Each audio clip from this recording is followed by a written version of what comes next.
इधर देखिए, जहांगीरपुरी हिंसा में दिल्ली पुलिस के सब इंस्पेक्टर मेधालाल मीणा भी घायल हुए। उनके हाथ में गोली लगी है। न्यूज 24 संवाददाता राहुल प्रकाश ने मेधालाल मीणा से बात की, उनसे समझने की कोशिश की कि जहांगीरपुरी इलाके में आखिर हुआ क्या था उस वक्त। सुनिए।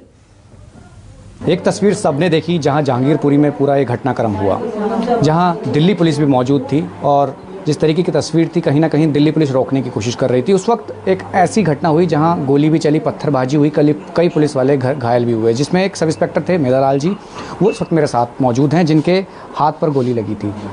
आप उस वक्त जब थे, ड्यूटी लगी थी, शोभा यात्रा निकल रही थी, मतलब किस तरीके की तस्वीर थी उस समय?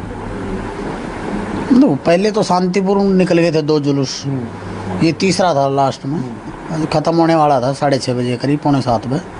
लेकिन वहाँ मस्जिद जब सी ब्लॉक पहुँचा, मस्जिद के सामने जब आया, मैं पीछे साइड था, आगे फिर इनके जो शोभा यात्रा वाले थे वो जय श्री राम का नारे लगाते जा रहे थे। वहाँ मस्जिद के सामने आके इनकी बहस हो गई आपस में, फिर बहस धीरे धीरे झगड़े में बदल गई। बाद में फिर और बढ़ा, तो फिर जैसे झगड़ा होने लगा वहाँ पीछे से आगे फिर वहाँ पथराव शुरू हो गया। लेकिन वहाँ फिर स्टाफ हो गया तो उनको दोनों को अलग अलग कर दिया। उनको शोभा यात्रा वालों को जी ब्लॉक साइड कर दिया, इनको सी ब्लॉक साइड में रोक दिया। तो वो फिर वहाँ रोक दिया था बीच में। लेकिन फिर बाद में शांत होने के बाद में फिर सी ब्लॉक साइड से फिर कुछ आए उपद्रवी, उनके हाथों में तलवार राड थी और लेडीज जो ऊपर खड़ी थी वो पथराव करने लगी, महिलाएं भी। हाँ, महिलाएं जो तो ऊपर से छतों पे से और कांच की बोतलें मारने लगी और आमने सामने से मार रही थी। जब पथराव हुआ तो बीच में, क्योंकि वो तो काफ़ी पीछे थे जी ब्लॉक की साइड में शोभा यात्रा वाले, सामने से करीब 1000 की भीड़ थी। बाद में पता नहीं कुछ ने गोली चला दी सामने से, फिर मेरे जैसे हाथ में लगी। पहले पत्थर भी लग रहे थे, लेकिन वो तो थोड़ा बचते रहे, जो भी पत्थर आ रहे थे उनसे। तो आप उन लोगों को समझा भी रहे थे, रोक भी रहे थे, बीच बचाव कर रहे थे? हमारे SHO साहब भी बीच में घुस के आराम से बचा रहे थे। लग रहा था कि शायद हमें भी काट देंगे, ऐसा लग रहा था, बहुत ज़्यादा भीड़ थी उसमें।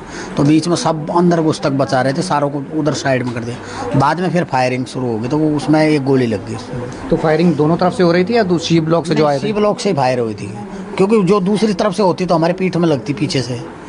जो पीछे की तरफ था वो थोड़ा कम, वहाँ से 50 मीटर दूर हो गए थे वो, जिस चौक से आगे। जब आप जा रहे थे तो उस वक्त मतलब पहले से खड़े थे या पहले बातचीत हुई, अचानक से आ गए छत पे महिलाएं, जैसे आप बता रहे हैं सी ब्लॉक में? पहले मस्जिद पे जो हुई था ना, वो तो वहाँ पथरा हुआ था। पहले मस्जिद पे जो बहस होगी वहाँ तो समझा दिए थे, दोनों को अलग अलग कर दिया। वो बाद में फिर समझाने के बाद में दोबारा फिर हुआ, वो जो लेडीज जो पत्थर ऊपर से फेंक रही थी वो बाद में हुआ दोबारा। पत्थर फेंके जा रहे थे, बोतल फेंके जा रहे थे, उस वक्त आप वहीं थे, खड़े थे, रोकने की कोशिश कर रहे, समझा रहे थे? हाँ, वहीं चौक पे ही तो थी उसमें। तो गोली किस तरफ से आई, तो कैसे आप? साइड से आई, सामने से।